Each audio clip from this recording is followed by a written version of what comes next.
اس کی کوئی مجھے دلیل ملے، کیونکہ قرآن مجید فرقان حمید جو مدار افضلیت بیان کرتا ہے، قرآن جو اس کا معیار بیان کرتا ہے، قرآن جو اس کی ٹرمز اینڈ کنڈیشنز بیان کرتا ہے، اس کی شرائط، اس کے لوازمات، اس کے واجبات بیان کرتا ہے، وہ پوری دنیا میں، یہ میں چیلنج کر رہا ہوں، پاک محمد کے بعد صلی اللہ علیہ وآلہ وسلم جو ہستی اس پہ پورا اترتی ہے، اس ہستی کا نام علی ابن ابی طالب ہے۔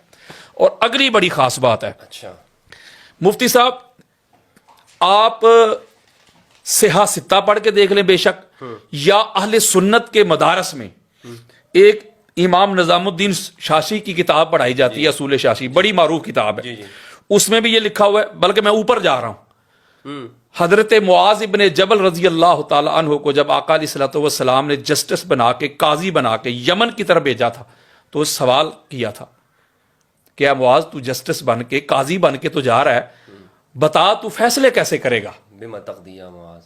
تو حضرت معاذ ابن جبل نے جو پہلا جملہ کہا، یا رسول اللہ، میں اللہ کے قرآن سے رجوع کروں گا، اللہ کی کتاب سے رجوع کروں گا، وہاں دیکھوں گا قرآن اس میں ہماری کیا رہنمائی کرتا ہے، تو پہلا جو میرا مصدر ہے وہ قرآن ہوگا، کیونکہ قرآن اتھارٹی ہے، قرآن حجت ہے، قرآن دلیل ہے، قرآن ایویڈنس ہے۔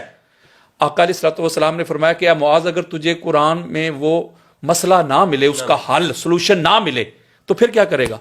فَبِسُنَّتِ رسول اللہ صلی اللہ علیہ وآلہ وسلم۔ حضرت معاذ ابن جبل کہتے ہیں آقا دوسرے نمبر پہ، اگر قرآن کمپریہنسو جو کتاب ہے، اگر کھل کے جو میں چاہتا ہوں اس کے مطابق اگر میری رہنمائی نہ کرے، عبارت الناس سے یہ کلیئرٹی نہ دے، تو یا رسول اللہ پھر میں قرآن والے آپ کی سنت کی طرف جاؤں گا۔ آقا علیہ الصلوۃ والسلام فرماتے ہیں کہ اے معاذ، اگر تجھے میری سنت میں بھی وہ مسئلے کا حل نہ ملے، نہ قرآن سے ملے، نہ میری سنت سے، تو پھر حضرت معاذ نے کیا کہا؟ اجتہد رائی، یا رسول اللہ پھر میں اپنی رائے سے اجتہاد کروں گا۔ یعنی جب یہ کہا مفتی صاحب، تو آقا علیہ الصلوۃ والسلام نے حضرت معاذ کے سینے پہ ہاتھ مرتے ہوئے ارشاد فرمایا کہ حمد ہے اس اللہ کی جس نے اپنے رسول کے امبیسڈر کو یہ ہدایت دے دی۔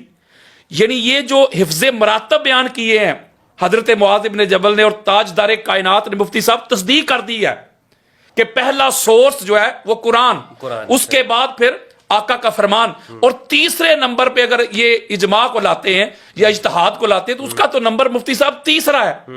آقا علیہ السلام نے اس کی تصدیق کر دی، تو اس کا مطلب ہے پہلے یہ جو مسئلہ افضلیت ہے، پہلے ہمیں قرآن کی طرف آنا پڑے گا کہ قرآن افضلیت کے کیا مدار بیان کرتا ہے، اس کے کیا معیار ہیں قرآن کے ہاں، اس کے لوازمات یا واجبات کیا ہے، پھر اس کے بعد آقا علیہ السلام کا فرمان، پھر اس کے بعد پھر اجماع ہے، پھر قیاس ہے، پھر آگے معاملہ چلتا ہے۔ لیکن جو بات قرآن سے ہی حل ہو جائے، حدیث کی طرف جانے کی بھی ضرورت نہیں ہے، قرآن جب کھول کے بیان کر دے تو پھر تو ادھر بھی نہیں جانا، چونکہ یہ آقا علیہ الصلوۃ والسلام کی میں نے آپ کو تقریری سنت بھی بیان کر دی ہے۔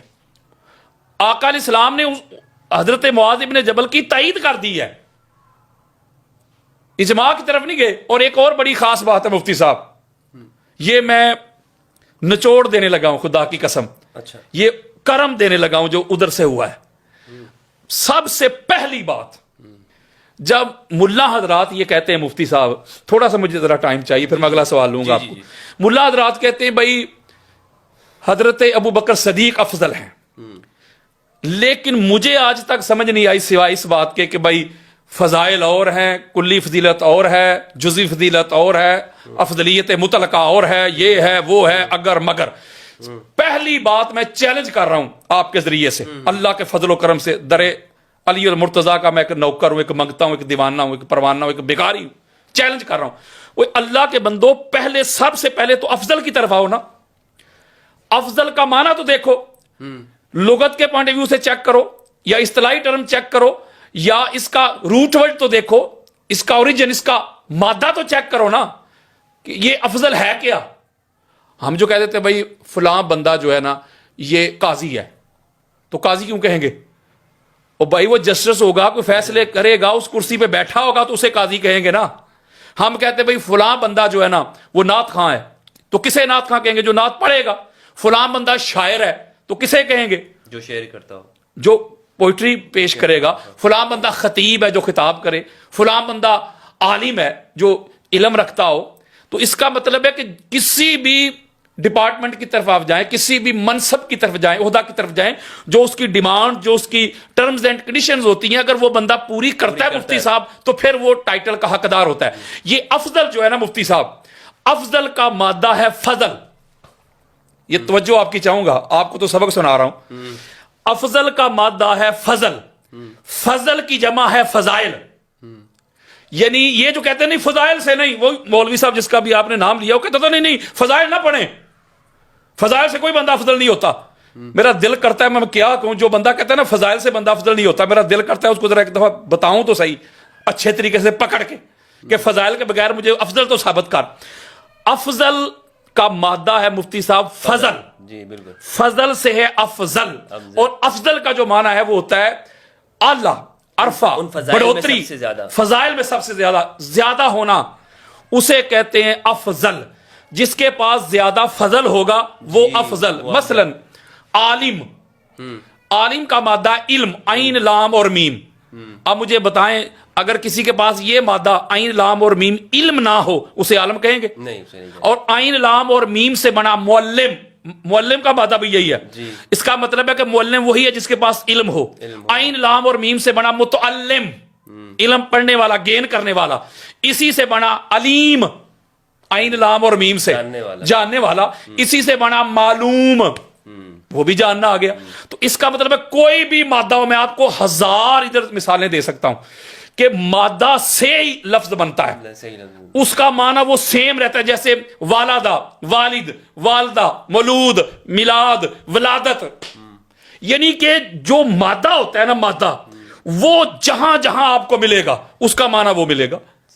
تو یہ جو افضل ہے مفتی صاحب, اس کا جو مادہ ہے, اس کا جو اوریجن ہے وہ ہے فضل, اور فضل کی جمع ہے فضائل. تو پتا چلا جس کے پاس فضائل ہوں گے, جس کے پاس وہ فضل ہوگا وہی افضل ہوگا. فضل نکل جائے افضل نہیں, علم نکل جائے عالم نہیں, علم نکل جائے معلم نہیں. اسی طرح زہد نکل جائے زاہد نہیں, عبادت نکل جائے عابد نہیں, آسامہ نکل جائے عاصم نہیں, جہاد نکل جائے مجاہد نہیں, حفظ نکل جائے حافظ نہیں. تو اس کا مطلب یہ ہوا کہ جو بھی اس کی ڈیمانڈز ہیں, جو اس کی ٹرمز ہیں, جو اس کی کنڈیشنز ہیں, جب وہ اس میں ہوں گی تو پھر وہ اس کو افضل کہیں گے. اب یہ جو فضل کا مادہ ہے مفتی صاحب, فضل, اب یہ فضل آپ کو, یہ میں چیلنج کر رہا ہوں, فضل کا مادہ آپ کو جہاں بھی ملے, گالی مک گئی. جیسے میں نے کہا نا کہ علم, عین لام اور میم جہاں ملے, معنی اس کا جاننا ضرور ہوگا, نالج, فہم, ادراک, ایجوکیشن ضرور ہوگا. اسی طرح یہ جو فضل ہے جہاں بھی آپ کو ملے اس کا معنی ضرور ہوگا بڑھوتری, برتری, نیکیاں, بزرگی, کثرت. یہ بالکل اس میں ہوگا. مثلا فضل, یہ فضل جو مادہ ہے, فضل سے بنا فاضل. اس کا مطلب فاضل میرا خیال ہے جاہل کو کہتے ہوں گے. نہیں, جس کی فضیلت ہوتی ہے اسی کو کہتے ہیں نا. تو فضل سے بنا نا. یہ فضل کا مادہ جو اس سے بنا تفضیل. تفضیل, صحیح. تو میرا خیال تفضیل اسی کو کہتے ہیں نا جس کے پاس وہ فضل ہو, وہ اس کی فضیلت بیان ہو رہی ہے. یہ فضل کا مادہ, اس مفتی بڑی خاص بات آ گئی. کثرت کی میں بات کر رہا ہوں, سمجھا رہا ہوں فضائل کی کثرت.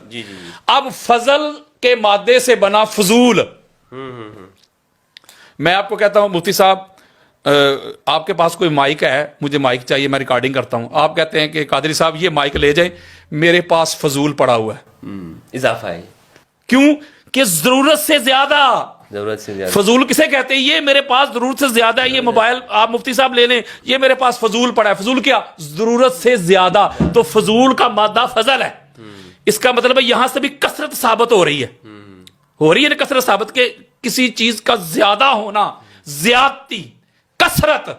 تو اسی طرح یہ فضائل سے اس لیے بھاگتے ہیں, کہتے فضائل سے بندہ افضل نہیں ہوتا. ان کو پتہ ہے نا کہ پوری کائنات میں پاک محمد کے بعد جس کے پاس فضائل ہیں اس کا نام علی ابن ابی طالب ہے علیہ السلام. اور اگلی بات بڑی خاص ہے, جو امام احمد رضا خان بریلوی نے مفتی صاحب مطلع القمرین کتاب لکھی ہے, پہلی بات تو یہ پوری کتاب میں وہاں بھی انہوں نے کسی حدیث کی سند بیان نہیں کی جو مولوی کہتے سند کدھر ہے. پوری کتاب میں میں چیلنج کر رہا ہوں. اچھا. اور اگلی بات, اتنے بڑے امام ہاں سند نہیں ہے. بالکل, جو شیخین کی فضیلت پر انہوں نے کتاب لکھی ہے, مجھے دکھائیں. اگلی بات, نہیں تو پھر انہوں نے کس چیز سے ثابت کیا ہے؟ فضائل سے.